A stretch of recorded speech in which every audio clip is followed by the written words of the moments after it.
If God places something in your life, you need to step out and do it. Even if you don't have point A to point B detailed out and figured out, that's why you have faith. God is going to connect the dots, but if you don't step out, he can't connect what you're not in. This is what Jesus teaches. This is what he's called us all to do. I think God honors when you put yourself in that vulnerability of stepping out in faith to a point where it's like, God, if you don't do this, I'm done. It's not going to work. Exactly. And it requires bold faith. Think about Moses just going up to that Red Sea with the staff. It's like, God, we got thousands of people, babies are crying. So if you don't do this, we're done. We're done. And that radical faith, God honors it so much. I've seen that in my life. There's a lot of trips that I go to different countries and I don't know what's going to happen. I remember when I went to Ukraine the first time, 2 months before the war, I get a DM and it's this festival, this pastor, he's like, hey, we would love for you to come to Ukraine. The message is in Ukrainian. I don't even understand what it says.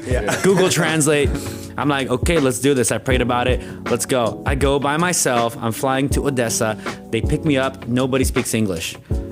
I'm like, okay, God. Google Translate. Let's go. So the whole time I'm there, I'm having to do the whole Google Translate thing.